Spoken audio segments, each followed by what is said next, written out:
ان دونوں پاروں کے اندر اللہ تبارک و تعالی نے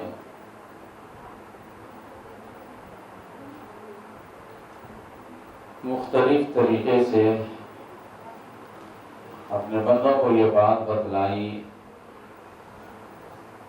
کہ توحید پر ثابت قدم رہنا اور جمے رہنا، پھر اللہ تبارک و تعالیٰ کی اطاعت اور بندگی میں اپنے آپ کو لگا دینا، اسی طرح نبی کریم صلی اللہ علیہ وسلم کی اتباع اپنے لیے لازم سمجھ لینا، اور پھر جب آزمائش آئے تو اس وقت ثابت قدم رہنا۔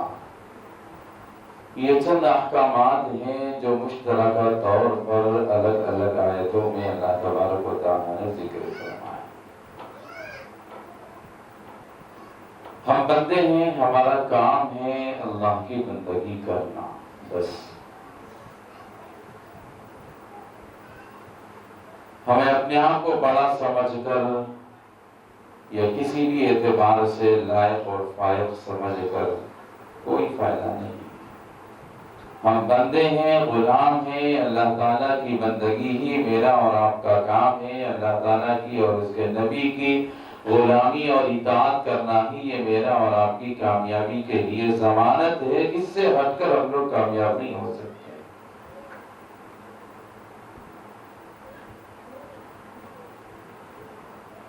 اللہ تعالیٰ کی قدرت کی مختلف نشانیاں، مظاہریں اللہ پاک نے دنیا میں رونما فرمائے، محض اس وجہ سے اور یہ بات بتلانے کے لیے کہ اللہ کے بندوں کا کام ہے بندگی کرنا۔ اگر کوئی بندہ نافرمانی کرتا ہے، اللہ کے حکموں کو توڑتا ہے، تو ظاہر بات ہے کہ اس کا انجام بہت برا ہوگا ہی۔ دنیا کے اندر ایسی کئی قومیں آئی ہیں، قوم سمود ہے، قوم عاد ہے، بنی اسرائیل ہے، اور ان جیسی بہت ساری قومیں دنیا کے اندر آئی۔ اللہ تعالیٰ نے انہیں بڑی قوت عطا فرمائی، طاقت عطا فرمائی، الگ الگ صلاحیتوں سے ان کو نوازا تھا، اور زمین کو کھود کر بڑے بڑے پانی کے چشمے وہ لوگ بہا لیتے تھے، عمدہ کھیتیاں وہ لوگ بنا لیتے تھے، اور پہاڑوں کو تراش کر اچھے اچھے گھر بنا لیتے تھے، اور اونچے اونچے محلات اللہ تعالیٰ نے بنانے کے ان کو سکت اور طاقت عطا فرمائی تھی۔ لیکن ان لوگوں نے اللہ کی اس دی ہوئی صلاحیت پر، اس نعمت پر شکر ادا کرنے کے بجائے کفران نعمت میں مبتلا ہو گئے، ناشکری کرنا شروع کر دیا، اللہ کی نافرمانی شروع کر دی، شرک کے اندر مبتلا ہو گئے، اپنے بھیجے گئے پیغمبروں کی اطاعت کرنے کے بجائے نافرمانی کرنے لگے۔ تو ظاہر بات ہے کیا ہوگا؟ جس کے نتیجے میں اللہ تبارک و تعالیٰ نے انہیں تباہ اور برباد کر دیا، ان کے محلات کو اللہ تعالیٰ نے کھنڈروں میں تبدیل کر دیا، اور آنے والی ہر قوم کو اللہ تعالیٰ نے یہ پیغام دے دیا کہ جو بھی اللہ کی نافرمانی پر اڑ گئے، اللہ تعالیٰ نے ان کو دنیا اور آخرت میں تباہ اور برباد کر کے بدلا دیا، عبرت کا سامان بنا دیا اللہ تعالیٰ نے۔ ان قوموں کو دیکھیے، ان سے سبق لیجئے، ان کے حالات کو پڑھیے کہ کیسی کیسی نافرمانیاں ان کے اندر آ چکی تھی۔ وقت کے نبی کی اطاعت ان کی زندگیوں سے نکل چکی تھی۔ اللہ تعالیٰ نے اپنی قدرت سے یہ ساری کی ساری چیزیں ماں بہنوں دنیا کے اندر ثبت فرما دی۔ بس ضرورت اس بات کی ہے کہ انسان دیکھے، غور کرے، فکر کرے۔ اللہ تعالیٰ کی قدرت کی نشانیاں بہت ہیں، ہم دیکھیں، دیکھ کر اللہ کی وحدانیت کی آواز لگائیں۔ ہر انسان کو اللہ تعالیٰ نے مختلف شکلوں اور صورتوں میں پیدا کیا، الگ الگ صلاحیتوں سے نوازا۔ سارے انسانوں کا پیدا کرنے والا خالق و مالک وہی ہے۔ حضرت آدم علیہ السلام سے لے کر اب تک کروڑ انسان اس روئے زمین پر اور دنیا میں آ چکے ہیں، اور پتہ نہیں کتنے آنے والے ہیں، لیکن یہ اللہ کی عجیب و غریب قدرت ہے کہ کسی ایک انسان کی شکل بھی دوسرے انسان سے نہیں ملتی ہے۔ کسی ایک ملک کا رہنے والا انسان کسی دوسرے ملک کے رہنے والے انسان کا ہم شکل نہیں ہو سکتا ہے۔ اتنی زیادہ دور بھی جانے کی ضرورت نہیں۔ اللہ تبارک تبارک و تعالیٰ نے زبان ہم کو دی ہے، گوشت کا تھوڑا سا ٹکڑا ہے وہ، لیکن ہر ملک، ہر علاقے، ہر قبیلے کی بولیاں الگ الگ ہیں، زبان وہی ہے، وہی گوشت کا ٹکڑا ہے سب کا، لیکن الگ الگ زبانیں بولتے ہیں لوگ، نئی نئی صورتیں بولتے ہیں، بولنے کے نئے نئے طریقے ایجاد کر لیتے ہیں، آوازیں الگ الگ نکالتے ہیں۔ یہ ساری کی ساری چیزیں اللہ کی قدرت کو بتلانے والی ہیں۔ ہمیں چاہیے کہ ہم غور کریں، اپنی زندگیوں کے اندر دیکھیں، اپنی آنکھ، ناک، کان، دل، دماغ، ہاتھ، پیر، ساری کی ساری چیزوں کو دیکھ کر اللہ کی قدرت کا ہم لوگ مشاہدہ کر سکتے ہیں۔ ان سب کے باوجود بھی اگر ہم نے اللہ کی نافرمانی کی تو سوچیے انجام کیا ہوگا۔ وہی زلزلے آئیں گے، وہی طوفان آئے گا، وہی بارشیں ہوں گی، وہی دھوپ زیادہ ہو جائے گی، اور وہی لوگ مرتے رہیں گے اور جاتے رہیں گے۔ اللہ کے عذاب کی شکلیں بدل بدل کر اللہ پاک عذاب دیتے ہیں۔ کیوں؟ اس لیے کہ دنیا کے اندر اللہ تبارک و تعالیٰ سب کچھ برداشت کر سکتے ہیں، لیکن شرک اور نافرمانی کو برداشت نہیں کر سکتے۔ ایک حد ہوتی ہے اس کی بھی۔ بیٹا باپ کی نافرمانی کرے، یا دکان کا نوکر اگر اپنے سیٹ کی نافرمانی کرے تو وہ برداشت کرے گا، جب برداشت سے باہر ہو جائے گا تو دکان سے نکال دے گا، اس کو نوکری سے اس کو برخاست کر دے گا۔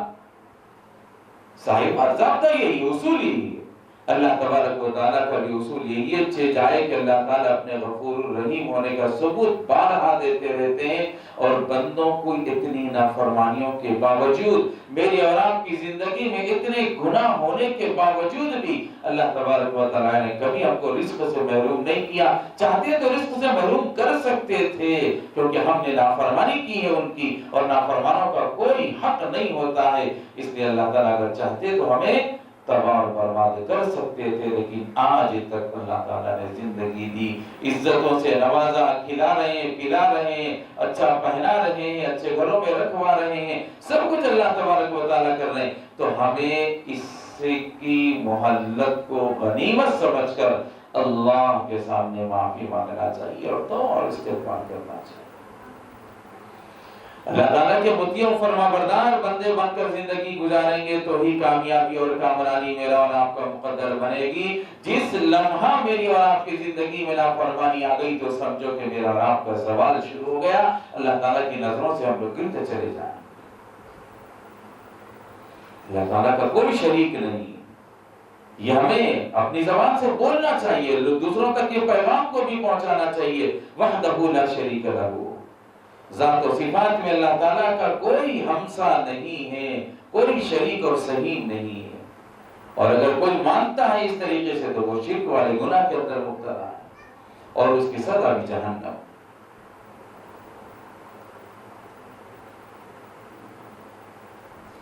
اس لیے ہمیں چاہیے کہ اللہ تعالیٰ کے احکامات کی پاسداری کریں، نماز، روزہ، زکوٰۃ، حج وغیرہ جتنی بھی عبادتوں کے اللہ تعالیٰ نے ہمیں توفیق دی اور حکم دیا، ان ساری کی ساری عبادتوں کو ہمیں ادا کرنا چاہیے۔ چوں اور چیرا، قیل و قال، کیوں، کیسے، یہ سب سوالات کرنے کے بجائے بندوں کو بس یہ حکم دیا گیا کہ اللہ کی حکم کی تعمیل اور اس کی تابعداری یہ تمہارا فریضہ اور ذمہ داری ہے۔ اللہ تعالیٰ نے حکم دیا، اللہ تعالیٰ نے روزی روٹی دی، اللہ نے ہمیں پیدا کیا، وہی ہمارا مالک بھی ہے، وہی اپنے فضل سے بندوں کو مال و دولت بھی عطا فرماتا ہے۔ غریبوں، مسکینوں اور رشتہ داروں پر خرچ کرنے کا اللہ تعالیٰ نے حکم دیا، ہمیں یہ حکم بھی کرنا چاہیے، ادا کرنا چاہیے، عمل کرنا چاہیے۔ اللہ تعالیٰ کے فرمان کے مطابق جو بندہ غریبوں پر مال کو خرچ کرتا ہے، لوگوں کے مالی حقوق ادا کرتا ہے، اللہ تعالیٰ اس کے رزق کے اندر برکت عطا فرماتے ہیں، اور جو بخل کرتا ہے، کنجوسی کرتا ہے، حقوق اللہ اور حقوق العباد کو دبا دیتا ہے، اللہ تعالیٰ ایسے لوگوں کے مال کو ختم فرما دیتے ہیں، غارت کر دیتے ہیں۔